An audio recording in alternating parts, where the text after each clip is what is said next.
حديث النور والصدق هو الداعي إلى الحق يجمعه البخاري ويهديه إلى الخير.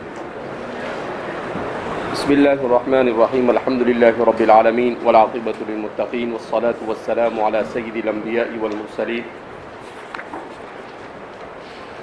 سيدنا وحبيبنا وحبيب رب العالمين محمد وعلى آله وأصحابه ومن هدى بهديه إلى يوم الدين.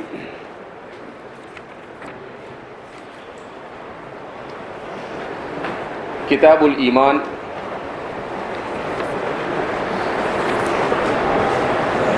امام بخاری نے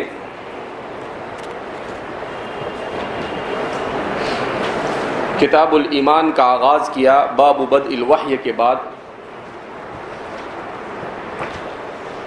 گزشتہ کل کتاب کے سلسلے میں اور ما سبق اور اس باب میں مناسبت کے سلسلے میں چند باتیں پیش کی گئی. اب تفصیل کے ساتھ ایمان کے سلسلے میں گفتگو کی جائے گی کہ ایمان کے معنی لغوی کیا، ایمان کے معنی اصطلاحی کیا، ایمان کتنے اصطلاحات کے ساتھ استعمال کیا جاتا ہے. تو لفظ ایمان کے سلسلے میں سب سے پہلی بات یہ بیان کی جاتی ہے کہ ایمان یہ باب افعال سے ہے. آمن یؤمن ایمانا،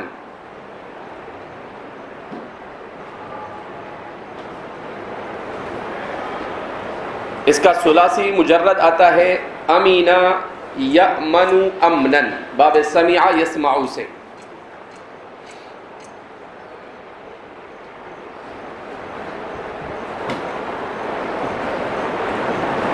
اس کے معنی بیان کیے جاتے ہیں.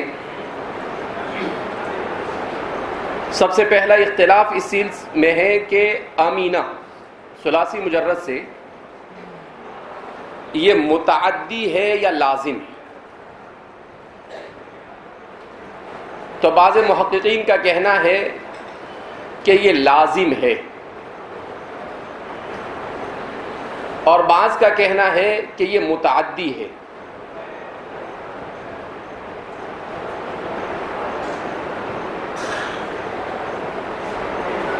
اگر لازم ہے یا متعدی ہے، دونوں صورت میں اس کے معنی کے سلسلے میں بیان کیا جاتا ہے ازالۃ الخوف والقلق والاضطراب. خوف، بے چینی اور اضطراب کو ختم کرنا، یہ ہے امن.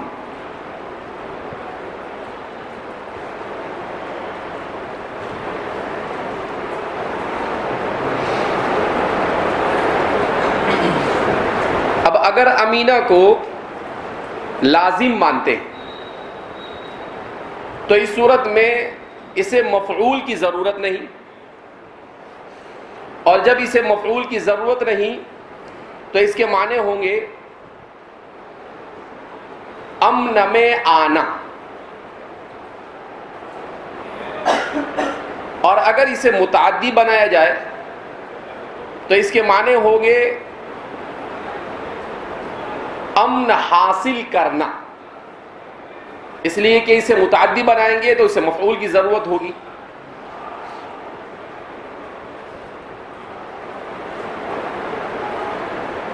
اس کے بعد اس کو لے جاتے ہیں باب افعال میں. اب جب یہ باب افعال میں چلا جاتا ہے تو باب افعال میں جانے کے بعد یہ متعدی بیک مفعول یا متعدی بدو مفعول ہے.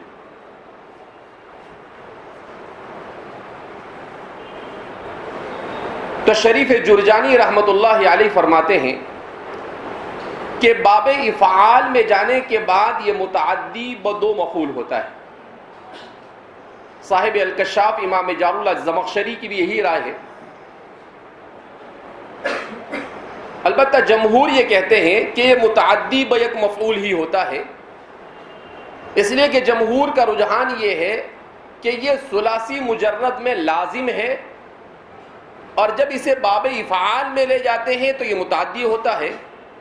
اب جب متعدی ہوتا ہے افعال میں جانے کے بعد تو من خاصت الافعال، افعال کے خواص میں سے ہے کہ لازم کو متعدی بنا دیتا ہے، تو یہ متعدی بن جائے گا تو متعدی بیک مفعول ہوگا۔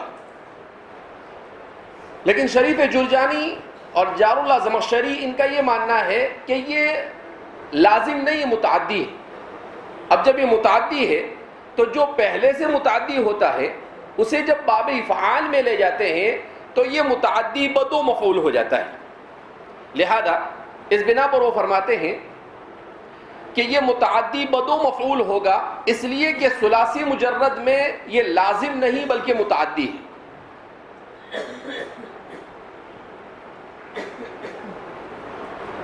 قرآن کریم نے اس لفظ کو اپنے معنی لغوی میں استعمال کیا ہے، وَآمَنَهُم مِّن خوف، اور وہ خوف سے امن میں آ گیا۔ وَآمَنَهُم مِّن خوف، اور وہ خوف سے امن میں آ گیا، مأمن میں چلا گیا۔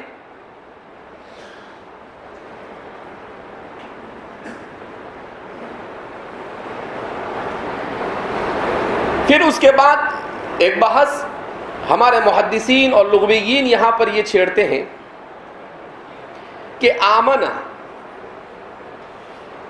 یہ متعدد صلات کے ساتھ استعمال کیا جاتا ہے۔ کیا مطلب متعدد صلات کے ساتھ استعمال کیے جانے کا؟ یعنی آمنہ اس کے بعد حروف جارہ جو آتے ہیں وہ متعدد آتے ہیں، تو فرماتے ہیں کہ کبھی اس کا صلہ با آتا ہے، جیسے یؤمنون بالغیب، کبھی اس کا صلہ من آتا ہے، جیسے وآمنہم من خوف، کبھی اس کا صلہ لام آتا ہے، اور کبھی اس کا صلہ اعلیٰ آتا ہے۔ تو اس کے صلے میں 4 حروف جارہ آتے ہیں، با، من، لام اور اعلیٰ۔ اگر اس کا صلہ با آتا ہے تو اس صورت میں اس کا معنی آتا ہے تصدیق کرنا۔ اگر اس کا صلہ با آتا ہے تو اس کا معنی کیا آتے ہیں؟ تصدیق کرنا۔ یؤمنون بالغیب پہلے ہی پارے میں قرآن نے استعمال کیا ہے متقین کے اوصاف کو بیان کرتے ہوئے، ذالک الکتاب لا ریب فیہ ھدی للمتقین الذین یؤمنون یصدقون۔ امام الرازی، امام ابن کثیر، صاحب کشاف اور امام بغوی، جتنے بھی مفسرین ہیں سب کے سب کہتے ہیں یؤمنون یصدقون۔ تو اس کا صلہ جب با آتا ہے تو یہ تصدیق کے معنی میں ہوتا ہے، اور جب اس کا صلہ لام آتا ہے تو اس صورت میں یہ انقیاد اور اذعان کے معنی میں آتا ہے، کسی کا تابعدار ہونا، کسی کے زیر نگی ہو جانا، انقیاد اور تابعداری کے معنی میں آتا ہے۔ آمن لہو ای انقاد لہو، یعنی کسی کا تابعدار بن جانا۔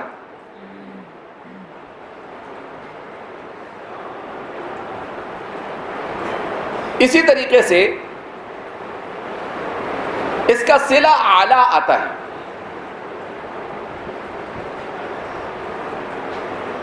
پورے ذخیرے کتاب و سنت میں مسلم شریف کی ایک روایت ہے جس میں یہ اعلیٰ کے ساتھ استعمال ہوا ہے۔ آپ صلی اللہ علیہ وسلم نے اس روایت میں ارشاد فرمایا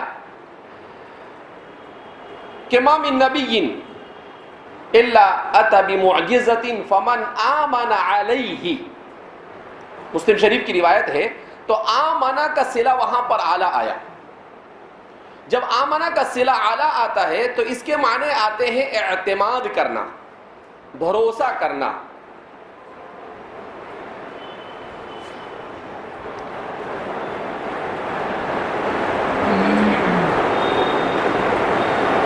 یہ تو ہوئی صلات کے ساتھ اس کے معنی کا بدلنا. صلات کے بدلنے سے معنی بدلتے رہتے ہیں. ہاں مین کے ساتھ. اس کا استعمال کبھی آتا ہے مین کے ساتھ. وَآمَنَهُمْ مِنْ خَوْفٍ. جب اس کا استعمال مین کے ساتھ ہوتا ہے تو یہ آتا ہے امن میں آنے کے معنی میں. آمنہم من خوف, خوف سے اسے امن میں لے آئے. وہ اپنا معنی اصلی دیتا ہے, یعنی جو ثلاثی مجرد میں معنی آتا ہے وہی معنی دیتا ہے وہ, جب یہ مین کے ساتھ استعمال کیا جاتا ہے. تو اب یہ اتنے سارے معنی کے لیے جب استعمال ہوا تو بنیادی طور پر اس کے دو معنی. ایک تو اس کا معنی آتے ہیں ازالۃ الخوف وحصول الامن, یہ اس کا مرکزی اور بنیادی معنی ہے. اور دوسرا ہے التصدیق. اب حضرات مفسرین دیکھو, یہ ہے اللہ کی کتاب ہے اور عربی زبان ہے, لہذا اس بنا پر لوگوں نے اس پر جتنا اپنا ذہن و دماغ کھپایا ہے, فجزاہم اللہ عنا خیر الجزا, اللہ انہیں جزائے خیر عطا فرمائے, کہ کس طریقے سے اس کو سمجھنے کی, ہر زاویے سے اس کے ہر پہلو کو اجاگر کرنے کی کوشش کر رہے ہیں. تو فرماتے ہیں کہ اب اس کے دو معنی اساسی ہیں. ایک تو ہے ازالۃ الخوف والقلق والاضطراب, یہ ہے اس کا معنی, اور دوسرا ہے التصدیق. تو اب یہ کہ ان دونوں میں سے معنی حقیقی کون سا اور معنی مجازی کون سا. تو صاحب کشاف علامہ جار اللہ زمخشری فرماتے ہیں کہ بعض حضرات کا کہنا ہے کہ اس کے دونوں ہی معنی حقیقی, ازالت الخوف بھی اور تصدیق بھی. البتہ جمہور کا یہ ماننا ہے کہ اس کا اصل معنی تو ازالت الخوف ہے, معنی حقیقی, لیکن مجازن یہ تصدیق کے لیے مستعمل ہے. مجازن یہ کس کے لیے مستعمل ہے؟ تصدیق کے لیے مستعمل ہے. بعض حضرات وہ بھی ہے جو یہ کہتے ہیں کہ اس کا اصل معنی تصدیق ہے, جیسے صاحب لسان العرب, لغت کی بہت بڑی کتاب ہے, عربی زبان کی لغت کی عربی ٹو عربی, عربی سے عربی میں مشہور کتاب ہے. تو صاحب لسان العرب کہتے ہیں کہ نہیں, اس کے اصل معنی تصدیق ہے, ازالت الخوف والقلق نہیں, بلکہ اصل معنی تصدیق ہے. لیکن عام طور پر دیگر حضرات کا رجحان یہ ہے کہ اس کے اصل معنی تو ازالت الخوف والقلق ہے, البتہ یہ مجازن تصدیق کے معنی میں مستعمل ہے. مجازن کس کے معنی میں مستعمل ہے؟ تصدیق کے معنی میں مستعمل ہے. اور صاحب لسان العرب, ان کے علاوہ مفسرین کی ایک بڑی جماعت, ان کا یہ ماننا ہے کہ نہیں, جب یہ با صلے کے ساتھ آئے تو یہ اصلاً تصدیق ہی کے لیے ہوتا ہے, مجازن تصدیق کے لیے نہیں ہوتا ہے, بلکہ کس کے لیے ہوتا ہے؟ اصلاً تصدیق کے لیے ہوتا ہے. اور پھر وہ اس کو اس طریقے سے سمجھاتے ہیں کہ تصدیق میں بھی صدق سے کام لینے والا یا تصدیق کرنے والا یہ کذب سے امن میں آ جاتا ہے. اس کا مطلب کیا ہوا؟ بات کو سمجھانے کی کوشش کرنے کا مطلب یہ ہے کہ اصل معنی ازالت الخوف ہی مانا جائے, اور صحیح یہی ہے کہ اس کے اصل معنی ازالت الخوف والقلق والاضطراب مانا جاوے, اور مجازن اس کو تصدیق کے لیے استعمال کیا جائے.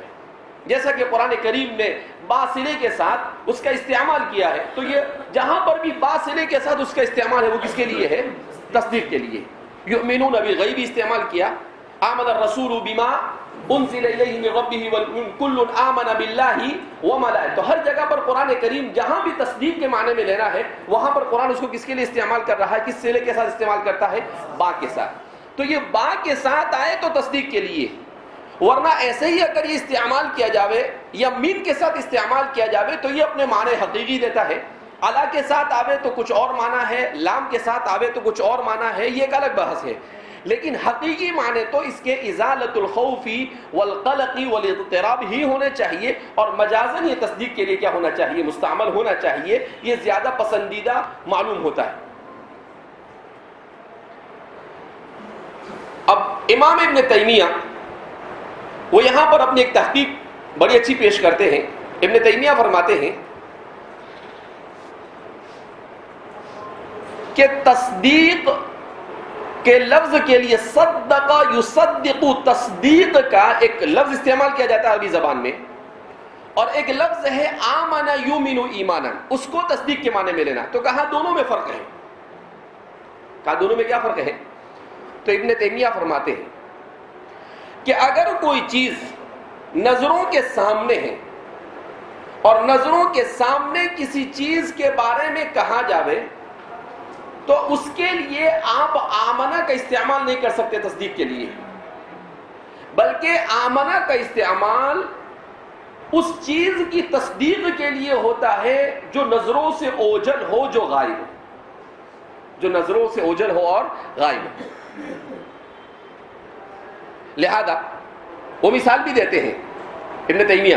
وہ کہتے ہیں کہ جیسے کوئی آدمی کہے کہ اما تری الی السماء، کیا کہ تو آسمان کو نہیں دیکھتا ہے؟ تو اس کے جواب میں ایسا نہیں کہہ سکتے ہیں کہ آمنت بہ، کہا نہیں، اصدق بہ، وہ یہ کہہ سکتا ہے، لیکن آمنت بہ نہیں کہہ سکتا ہے. کیوں؟ اس لیے کہ آسمان نظر آ رہا ہے، اپنی آنکھوں سے نظروں کے سامنے ہے. تو وہ ایک یہ لطیف فرق بیان کرتے ہیں امام ابن تیمیہ کہ آمنہ یہ غیب کی تصدیق کے لیے آتا ہے، یعنی جو چیز نظروں سے اوجھل ہو اس کی تصدیق کے لیے، جس کو آدمی نے دیکھا نہ ہو اس کی تصدیق کے لیے عربی زبان کے اندر میں اس کا کیا ہوتا ہے؟ استعمال ہوتا ہے. ہر قسم کی تصدیق کے لیے آمنہ کا استعمال نہیں. ہاں صدق یصدق تصدیق وغیرہ کے لیے جو کلمات دوسرے کلمات ہیں وہ عام ہیں، وہ ہر طرح کی تصدیق کے لیے ہو سکتے ہیں، لیکن آمنہ یہ خاص ہے. آمنہ بہ کا مطلب کیا ہے؟ غیب کی تصدیق کرنا. آمنہ بہ کا مطلب کیا ہے؟ غیب کی تصدیق کرنا. تو یہ آمنہ کے سلسلے میں اس کی لغت کے اعتبار سے، فروق کے اعتبار سے مختلف معنی کو اس کو بیان کیا گیا. اس کے بعد ایک بحث کرتے ہیں آمنہ کے سلسلے میں کہ آمنہ یہ تصدیق کا معنی دیتا ہے. اب تصدیق دو طرح کی ہے. اللہ کے رسول صلی اللہ علیہ وسلم نے صحیح ارشاد فرمایا کہ میری امت کی مثال غیث کی طرح، بارش کی طرح. کون سی بارش؟ مفید بارش کی طرح. نہیں معلوم کہ اس کا اول مفید ہے، اس کا اوسط مفید ہے، یا اس کا آخری مفید ہے. یہاں پر ایک عجیب بحث چھیڑ دی ہے صاحب فضل الباری شیخ الاسلام علامہ شبیر احمد عثمانی نور اللہ مرقدہ نے. علامہ فرماتے ہیں کہ اب تصدیق جو ہمارے مدارس میں پڑھایا جاتا ہے تو لفظ تصدیق ایک ہے منطقی تصدیق، اور ایک ہے محدثین کے یہاں پر اور عقیدے کے باب میں استعمال ہونے والی اور لغت میں استعمال ہونے والی تصدیق. تو کیا دونوں تصدیق ایک ہے یا دونوں میں فرق ہے؟ تصور اور تصدیق پڑھتے ہیں نا منطق کی کتابوں کے اندر میں. اب آپ کہیں کہ وہ بڑی مشکل سے زبردستی پڑھا تھا، کچھ یاد واد ہے نہیں، تو وہ آپ کا اپنا کمال بولو، زوال بولو، جو بھی بولو اسے. تو فرماتے ہیں کہ دیکھو علامہ شبیر احمد عثمانی فرماتے ہیں کہ تصدیق کا اصل استعمال تو عربی زبان میں واقعے کے مطابق کسی چیز کے ہونے کو تصدیق کہتے ہیں. واقعے کے مطابق کسی چیز کے ہونے کو کیا کہتے ہیں؟ تصدیق کہتے ہیں. لیکن مناطقہ کے یہاں پر تصدیق یہ تصور کے مقابلے میں بولی جاتی ہے. اس کا مطلب یہ ہے کہ مناطقہ کے یہاں پر علم کی دو قسمیں، تصور اور تصدیق. تصور اور تصدیق. آپ فرماتے ہیں کہ یہ ہمارے لوگوں نے منطق کو اتنا پڑھایا مدرسوں میں کہ اب جب تصدیق بولا جاتا ہے تو سیدھا ذہن مبادرت کرتا ہے تصدیق منطقی کی طرف. لیکن میں کہتا ہوں کہ حضرت نے اپنے زمانے کی بات کہی, ابھی ان کا ذہن کسی کا ادھر جاتا واتا نہیں ہے, یہ تو بھول کر آئے کیا تصور اور کیا تصدیق ہے. تو حضرت نے لکھا کہ تصدیق جو ہے اس کو مناطقہ نے اتنا استعمال کیا, اور ہمارے یہاں پر یونان سے منتقل ہو کر یہ ایسا آیا کہ جب بھی تصدیق بولا جاوے تو ذہن ادھر ہی مبادرت کرتا ہے کہ تصدیق کا مطلب وہ جو تصور کے مقابلے میں ہو. اب تصور کے مقابلے میں جو تصدیق ہے, اس تصدیق میں اور تصدیق میں کیا فرق ہے؟ تو فرماتے ہیں کہ تصور کے مقابلے میں مناطقہ کے یہاں پر جس تصدیق کا استعمال کیا جاتا ہے وہ تصدیق یہ علم کے ذرائع میں سے ایک ذریعے کے طور پر استعمال کرتے ہیں. علم کے ذرائع میں سے ایک ذریعہ. کیا مطلب؟ تصور کس کو کہتے ہیں؟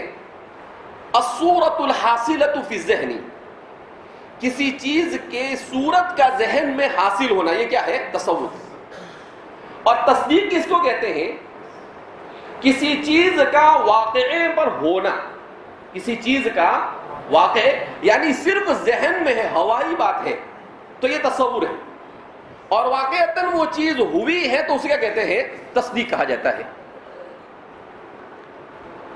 اسی لیے علم کی تعریف ہی بعض لوگ منطق سے متاثر ہو کر یہی کرتے ہیں. علم کی تعریف کیا ہے؟ الصورۃ الحاصلۃ فی الذہن. یہ علم کی تعریف نہیں, یہ تصور کی تعریف ہے. یہ کس کی تعریف ہے؟ تصور. تو اب فرماتے ہیں اس کا مطلب کیا ہوا کہ مناطقہ کے یہاں پر علم کے دو ذرائع ہیں. ایک وہ ذریعہ جس کے ذریعے سے علم کا صرف تصور اور صورت حاصل ہوتی ہے, اور ایک وہ ذریعہ جس سے علم یہ انسان کو حاصل ہوتا ہے لیکن تھوڑا سا تصور سے بڑھ کر تصدیق یعنی کذب کے ہٹ کر واقعے کے مطابق کے قریب قریب پہنچا کر. تو یہ تو مناطقہ کے یہاں پر ہے. اب فرماتے ہیں کہ جب اس کو دونوں کی تعریف سمجھ لی تو اب ہم یہاں پر یہ سمجھیں گے تصدیق یہاں اور وہاں ان دونوں کی تصدیق میں کیا فرق ہے. تو حضرت نے بڑا لطیف فرق بیان کیا. آپ فرماتے ہیں کہ مناطقہ کے یہاں پر علم اگر واقعے سے مطابق حاصل ہو تو اس میں وہ اختیاری ہو یا غیر اختیاری ہو, دونوں صورت میں جو یقین حاصل ہوگا اسے تصدیق کہا جائے گا. اختیاری طور پر حاصل ہو تو بھی اور غیر اختیاری طور پر حاصل ہو تب بھی اسے کیا کہا جائے گا؟ تصدیق کہا جائے گا. لیکن حضرات محدثین اور لغت عرب میں تصدیق کہا جاتا ہے اپنے اختیار سے کسی چیز کو حاصل کر کر یقین کے قریب پہنچ جانا. تو کہا کہ اختیار کا فرق ہے, دونوں میں کس کا فرق ہے؟ اختیار کا. کہ مناطقہ کے یہاں پر اختیار کی قید نہیں ہے اور یہاں پر قید کس کی ہے؟ اختیار کی قید ہے. اسی لیے فرماتے ہیں کہ دیکھو ایمان کا لفظ استعمال کیا گیا تصدیق کے لیے. امام ابن تیمیہ فرماتے ہیں کہ غیب کی تصدیق کے لیے. جب غیب کی تصدیق کے لیے کا مطلب کیا ہے کہ آدمی صرف اللہ کے کہنے پر اور اللہ کے رسول کے کہنے پر کسی چیز کی ایسے تصدیق کرے کہ اسے اگر ظاہر میں بھی کوئی چیز ہو اس سے بھی زیادہ اسے یقین اس پر حاصل ہو کہ اللہ اور اس کے رسول نے جو بات کہی وہی سچ ہے. اللہ اور اس کے رسول نے جو بات کہی وہی کیا ہے؟ سچ ہے. کہ یہ معنی منطق کی تصدیق میں نہیں ملتا ہے, لیکن یہ معنی حضرات محدثین اور ائمہ لغت کے یہاں پر یہ معنی ملتا ہے کہ نہیں, ایسا یقین کہ اس علم یقین سے بڑھ کر اور کوئی دوسرا علم نہیں ہو سکتا. اسی لیے انسان کو اگر ایمانیات یعنی ارکان ایمان کے کسی رکن کے سلسلے میں تذبذب ہو جائے تو مومن باقی رہے گا. اگر وہ یہ کہے کہ اللہ ہے, پتہ نہیں ہے یا نہیں, تو ایمان کا کیا ہو گیا, اس کا چلا گیا. تو ذرا برابر بھی اونچ نیچ ہوئی. لیکن تصدیق میں وہاں ایسا نہیں ہوتا ہے. وہاں پر مناطقہ کے یہاں پر تصدیق میں ایسا ہوتا تو وہاں پر ایک ذریعے علم کے لیے اس کو استعمال کیا گیا, سورسز آف نالج کے لیے اس کو وہاں پر استعمال کیا گیا, لیکن یہاں پر علم کے منتہا کے لیے اس کو استعمال کیا گیا. تصدیق کا مطلب کیا ہے کہ اللہ رب العزت نے جب کہہ دیا, اللہ کے رسول نے جب کہہ دیا تو بات ختم ہو گئی. اب چاہے وہ سمجھ میں آئے یا نہ آئے, مگر میرا دل اور میری عقل اور میرا نفس اس پر مطمئن ہے. تو اسے کہا جاتا ہے تصدیق عند العرب اور تصدیق عند المحدثین والفقہاء کہا جاتا ہے. یعنی علماء اسلام کے نزدیک اسی کو کیا کہا جاتا ہے؟ تصدیق کہا جاتا ہے. تو یہ ہوا تصدیق کے سلسلے میں اس کے معنی لغوی, اس کے معنی منطقی کے اعتبار سے فرق بیان کیا گیا. اب آخری بات, اصطلاح محدثین میں اور اصطلاح شریعت میں تصدیق کسے کہا جاتا ہے؟ یعنی الایمان و تصدیق, ما هو الایمان و ما هو التصدیق, جس کو ایمان کی بھی تعریف کہیں گے اور تصدیق کی بھی تعریف. حقیقت میں تو یہ ایمان کی تعریف ہے. تو تعریف ایمان کیا ہے؟ تو فرماتے ہیں مولا علی قاری رحمۃ اللہ علیہ فرماتے ہیں الایمان تصدیق ما جاء به رسول اللہ صلی اللہ علیہ وسلم من الشریعة تفصیلا او اجمالا. تصدیق ما جاء به رسول اللہ صلی اللہ علیہ وسلم من الشریعة تفصیلا او اجمالا. کہ ایمان کہا جاتا ہے ان تمام چیزوں کی تصدیق کرنا جو نبی کریم صلی اللہ علیہ وسلم لے کر آئے, جس کا تعلق شریعت سے ہے, چاہے وہ تفصیلی طور پر ہو چاہے وہ اجمالی طور پر ہو.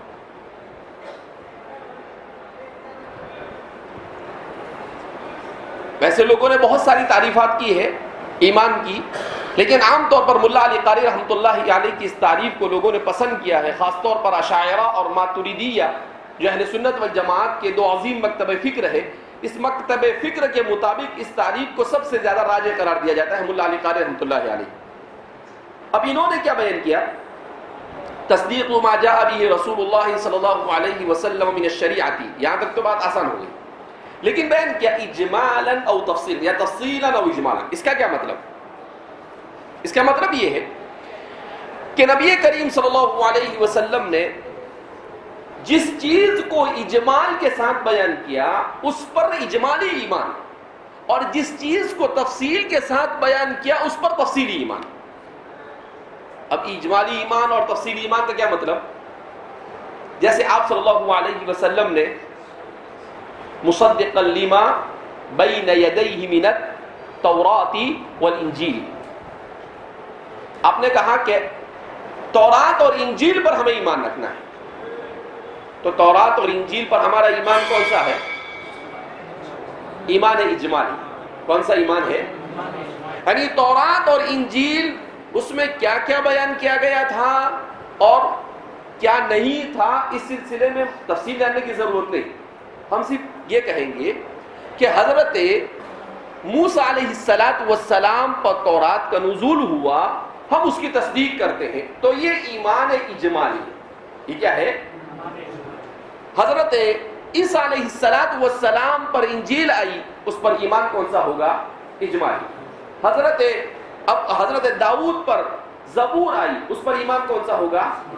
تو یہ اجمالی ایمان, یعنی جس کے بارے میں اجمال اس کے بارے میں اجمال, اور جس کی تفصیل حضور نے بیان کیا اس کو تفصیل کے ساتھ اس کی تصدیق کرنا. جیسے آپ صلی اللہ علیہ وسلم نے قیامت کی تفصیل بیان کی, قیامت کیسے قائم ہوگی, میدان حشر کیسے قائم ہوگا. آپ صلی اللہ علیہ وسلم نے جنت کو تفصیل کے ساتھ بیان کیا کہ جنت کیا ہے, جنت کی نعمتیں کیا ہیں, تو اس پوری تفصیل کے ساتھ ایمان رکھنا. آپ نے جہنم کو تفصیل کے ساتھ بیان کیا. آپ صلی اللہ علیہ وسلم نے شریعت کو تفصیل کے ساتھ بیان کیا, احکام کو, نماز کیسے پڑھنی, صلو کما رأیتمونی اصلی, تو نماز کو ویسے ہی پڑھنا ہوگا, روزہ رکھ کر حضور نے بتلایا روزہ کیسے رکھنا ہے. تو یہ جتنی بھی ہماری شریعت کے احکام ہیں، چاہے اس کا تعلق عقائد سے ہو، چاہے اس کا تعلق اخلاق سے ہو، چاہے اس کا تعلق اعمال سے ہو، ان سب کے سب کو تفصیل کے ساتھ ویسا ہی اس کی تصدیق کرنا اور حتی المقدور اس پر عمل کرنے کی کوشش کرنا، کہا یہ ہے الایمان. یہ کیا ہے؟ یہ ہے ایمان تفصیلی. یہ کیا ہے؟ ایمان تفصیلی. تو اس لیے مولا علی قاری رحمۃ اللہ علیہ نے بڑے جامع انداز میں ایمان کی تعریف کرنے کی کوشش کی ہے کہ ایمان اسے کہا جاتا ہے کہ جو اجمال ہے اس کو اجمال کے ساتھ ایمان رکھنا، جو تفصیل ہے اس کو تفصیل کے ساتھ ایمان رکھنا. اسی لیے نبی کریم صلی اللہ علیہ وسلم نے اسرائیلی روایات کے سلسلے میں کیا بیان فرمایا؟ لا نصدق ولا نکذب.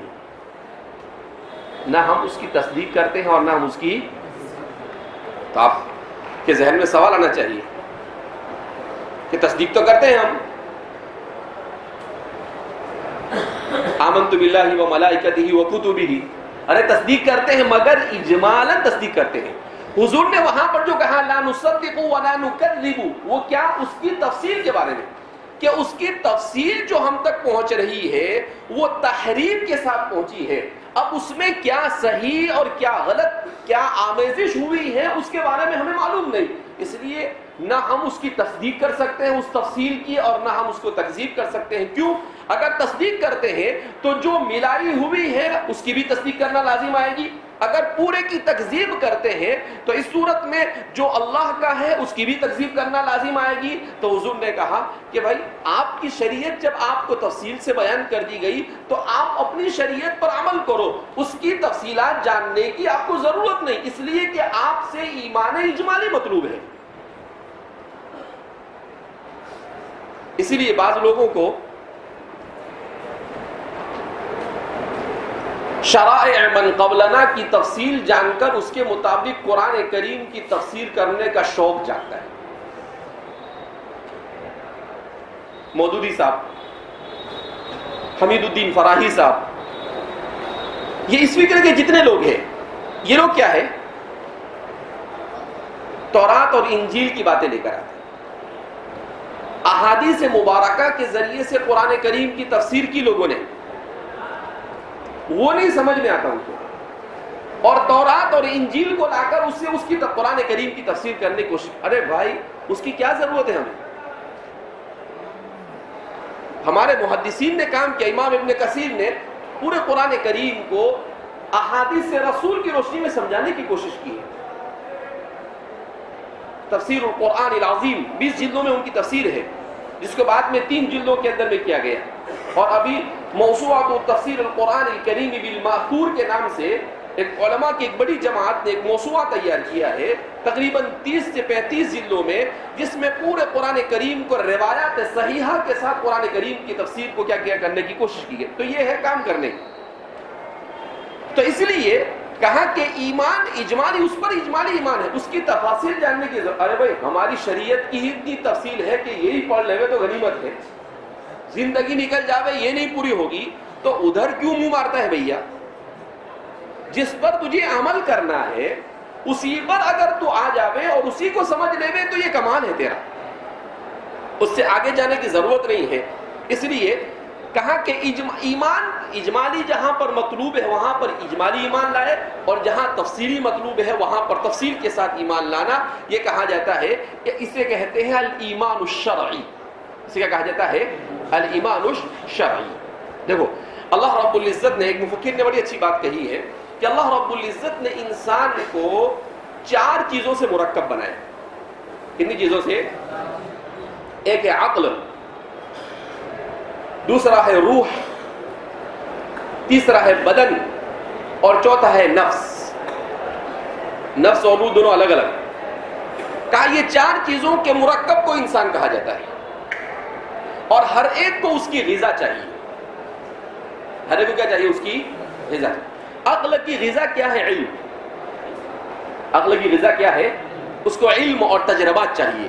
کہا یہ اس کی غذا ہے. اللہ رب العزت نے انسان کو روح دی. اس روح کی غذا کیا ہے؟ ذکر اللہ. الا بذکر اللہ تطمئن القلوب. تو روح کی غذا اللہ کا ذکر ہے. کا انسان جب ذکر کرتا ہے تو انسان کی روح یہ حشاش اور بشاش ہو جاتی ہے, اسے مزہ آتا ہے. اور انسان کا جو اعضاء ہے, ان اعضاء کی غذا کیا ہے؟ اخلاق اور اعمال شرعیہ. شریعت نے جن اخلاق کا مطالبہ کیا ہے اور جن اعمال کا ان سے مطالبہ کیا ہے اسے انجام دینا, یہ اس کی غذا ہے. کس کی غذا ہے؟ انسان کے جوارح کی. اور انسان کا جو نفس ہے, اس نفس کی غذا کیا ہے؟ عارفین نے بڑی عجیب بات فرمائی. تو فرماتے ہیں اس کی غذا ہے معرفت اللہ. اس کی غذا کیا ہے؟ اللہ کی معرفت. اور کہا کہ جب انسان عقل کو وحی کے علم سے منور کرتا ہے, دل کو انسان جب ذکر اللہ سے منور کرتا ہے اور جوارح کو اعمال سے مزین کرتا ہے, تو پھر خود بخود اس کا نفس معرفت اللہ کی طرف کیا ہو جاتا ہے؟ بڑھ جاتا ہے. اس طریقے سے انسان یہ کمال کے درجے تک کیا ہو جاتا ہے؟ پہنچ جاتا ہے. کہاں تک پہنچ جاتا ہے؟ کمال تک پہنچ جاتا ہے. بہرحال تو ایمان کے سلسلے میں لغت کے اعتبار سے, فروق کے اعتبار سے, صلات کے اعتبار سے اور شریعت کے اعتبار سے ایمان کے کیا معنی ہو سکتے ہیں, اس کو تفصیل کے ساتھ بیان کر دیا گیا. اس کو یہاں پر اسی لیے تفصیل کے ساتھ بیان کر دیا تاکہ اب آگے ہمارے لیے بڑھنا کیا ہو جاوے؟ آسان ہو جائے. میں نے سوچا بعد میں بتائیں گے, پھر میرے ذہن میں آیا کہ بھئی ایمان کی جو تفصیل ہے یہیں پر بتا دی جاوے تاکہ کتاب الایمان کی مناسبت سے بات سامنے آ جائے اور آگے تیزی کے ساتھ ہمارے لیے بڑھنا آسان ہو جاوے. تو اس لیے ایمان کے سلسلے میں ہم اتنے دنوں سے ایمان ایمان ایمان کرتے ہیں, لیکن ایمان کیا ہے, اس کی حقیقت کیا ہے, لغت میں کسے کہا جاتا ہے, ان تفصیلات کا جاننا بھی ایک طالب علم کے لیے, اور خاص طور پر جب جامع پڑھتا ہوں, جتنے بھی جوامع ہے, احادیث جوامع, ان کے سلسلے میں بیان کرتے ہیں حضرت شیخ زکریا رحمۃ اللہ علیہ کہ جوامع کو حضرت جتنے بھی لوگوں نے جوامع لکھی ہے, انہوں نے اپنی جوامع کا آغاز کس سے کیا؟ کتاب الایمان سے کیا. کیوں؟ اس لیے کہ ایمان صحیح ہو گیا تو سب صحیح, اور ایمان ہی صحیح نہیں ہوا تو آگے کسی اور چیز کے اصلاح کے امکان ہوا کرتے نہیں.